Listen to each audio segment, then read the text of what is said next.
구독, 좋아요, 알람 설정까지. 데이터 스테이션. 이제 이 파이프라인에 맞춰서 이 모델 알고리즘을 하나씩 구축해 나가면 되겠죠. 그죠? 한번 해봅시다. 어떻게 구축하냐. 우리 파이프 리스트를 만들어서 먼저 이 파이프 안에 들어갈 항목들을 리스트 형태로 먼저 만들어준다라고 했었죠. 리스트 형태로. 그래서 첫 번째는 스케일러가 들어가고요. 그렇죠? 스케일러가 들어가고. 스케일러 중에 뭐가 들어가요? 우리 민맥스 스케일러가 이렇게 리스트 안에 하나의 파트로 들어가고요. 그 다음에 모델링하는 파트 들어가는 거죠. 모델 파트. 그래서 디시전 트리 클래시파이어 해서 모델 파트 이렇게 넣어주고요. 얘를 우리가 어떻게 넣어줘요? 파이프라인이라고 하는 모듈 안에다가 이 파이프 리스트를 집어넣어서 파이프 모델을 하나 만들도록 하자. 요렇게. 그럼 이제 이 파이프 모델은 민맥스 스케일러라고 하는 스케일러와 디시전 트리 클래시파이어라고 하는 분류 모델이 이렇게 같이 들어간 것을 보실 수가 있는 거죠. 이제 여러분들이 기계학습을 한다 하면은 여기까지는 이제 자동으로 치면 돼요. 여기까지 이렇게. 그냥 제가 따라가는 흐름을 따라가면서 파이프라인 구축하고 스케일링하고 모델링하고 이 흐름을 착착착 따라가면 돼요. 이거는 기본적으로 뭐 이제 복잡한 데이터 전처리를 해야 된다거나 아니면 중간에 어떤 비즈니스적인 특성을 반영해서 내가 모델을 좀 핏하게 만들어준다던가 아니면은 변수를 내가 좀 중간중간에 바꿔가면서 돌려줘야 되는 경우 그런 경우가 아니고서는 어느 도메인이든 다 비슷합니다. 그래서 이렇게 우리가 만들어주고 그 다음에 어떻게 해주면 돼요? 우리 하이퍼 파라미터 튜닝이랑 크로스 밸리데이션 작업을 같이 해주면 되겠죠. 그렇죠? 그래서 하이퍼 리스트 해서 하이퍼 파라미터 리스트를 딕셔너리 형태로 한번 만들어 봅시다. 그래서 우리 모델 부분에 맥스 뎁스 어떻게 넣어줄까요? 레인지 함수로 넣어줄까요? 레인지 함수로 2부터 10까지 이렇게 넣어볼까요?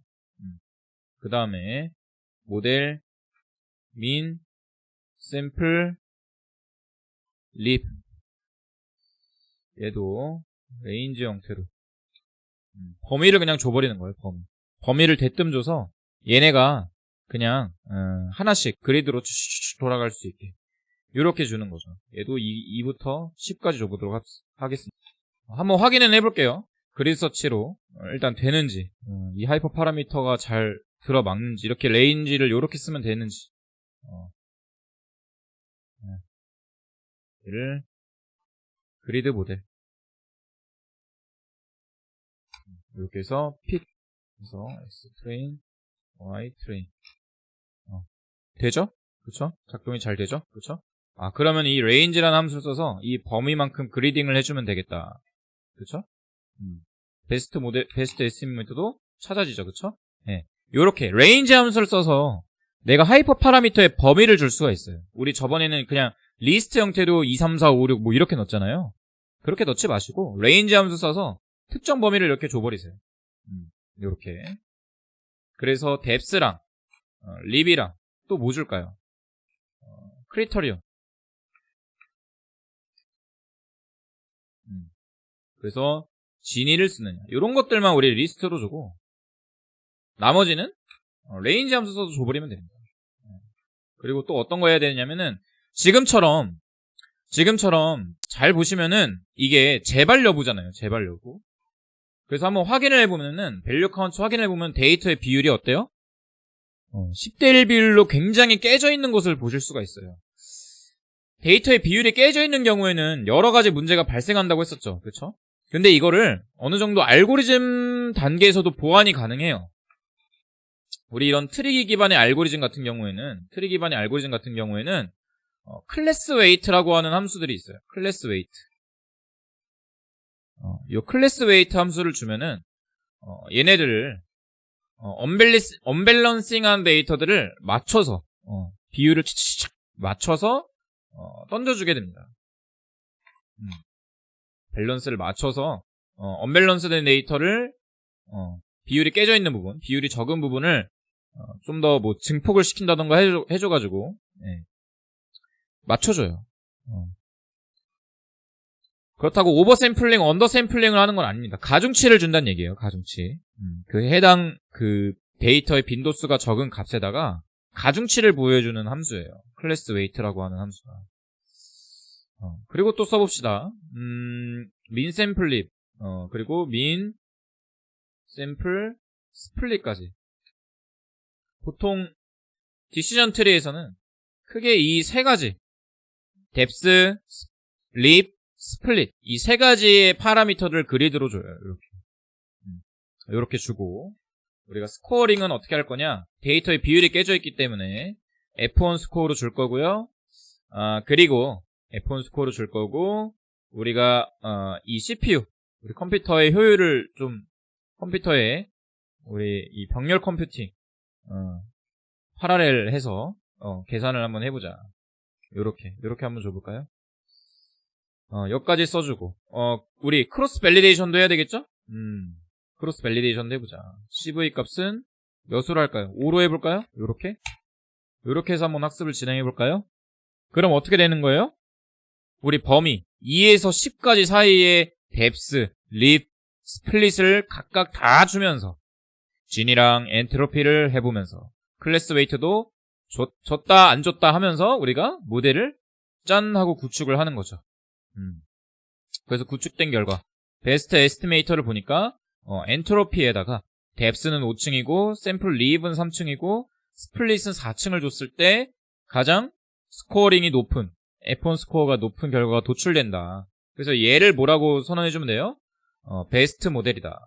베스트 모델. 이렇게 선언을 해주면 되겠죠. 베스트 모델. 그럼 이제 이 베스트 모델, 우리가 도출한 이 하이퍼 파라미터 튜닝의 결과로 도출한 이 베스트 모델을 어떻게 해주면 되느냐? 어떻게 해주면 돼요? 우리가 이거를 이용해서 이제 예측값을 계산해서, 그쵸? 예측값을 계산해서 우리가 실제값과 예측값의 차이를 도출을 해주면 되겠죠? 한번 해보자. predict라고 하는 함수를 써서 우리 xtrain, 학습이 잘 됐는지 학습에 대한 능력도 한번 평가를 해보고요. ytrain, predict 그리고 테스트 값도 집어넣어서 ytest, predict 요렇게 한번 넣어줍시다. 요렇게 넣어주고 결과 확인하면 어떻게 하면 돼요? 프린트 함수 써서 classification report에다가 ytrain 값이랑 ypredict, ytrain, predict 값 요걸 넣어주게 되면은 성능이 나오게 되고요. 야, 36% 굉장히 낮게 나오죠. 굉장히 부적절한 모델이 도출되었다. 테스트 한번 확인해 볼까요? 16%. 엄청 거지 같죠? 이런 경우가 많이 발생합니다. 실제 실무에서는. 보면은 리콜 값이 굉장히 떨어지는 현상을 볼 수가 있죠. 그렇죠? 네. 내가 파악하고자 하는 타겟 값. 이게 실무적으로도 이런 결과들이 많이 나오는데 분류 모델에서 내가 확인하고자 하는 타겟 항목의 데이터 비율이 적으면 보통 어떤 현상이 일어나냐? 지금 보시는 바와 같이 어떤 현상이 일어나냐? 리콜 값이 매우 떨어지는 현상이 도출됩니다. 이런 현상이 일어나요. 트리 한번 그려볼까요? 분류는 이렇게 하면은 그래도 어쨌든 분류는 했다. 분류는 했는데 이 모델을 이제 개선하는 작업이 필요하겠죠. 그래서 뭐 하이퍼 파라미터를 10층까지만 줬는데 뭐 15층, 20층까지 줘볼 수도 있고 아니면 더 많은 하이퍼 파라미터를 넣어볼 수도 있고 우리 저번에 배웠던 거 언더 샘플링 또는 오버 샘플링 기법을 써서 적용을 해줄 수도 있다라고 했었었죠.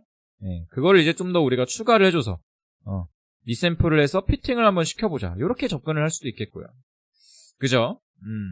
그건 여러 가지 방법이 있는데 일단 여기서 나온 이 모델 있죠? 이 모델의 결과를 트리로 한번 그려본 다음에 과연 어떻게 조건을 나눠서 얘네들이 트리를 그렸는지를 한번 확인을 해보고 그 다음에 우리가 뭐 언더샘플링 작업을 한번 더 해가지고 모델을 한번 개선을 해봅시다. 그리고 개선이 안 된다라고 한다면은 그때는 이거보다 더 진보된 알고리즘을 사용을 해주는 거예요. 예, 그렇게 선택을 해나가면 됩니다.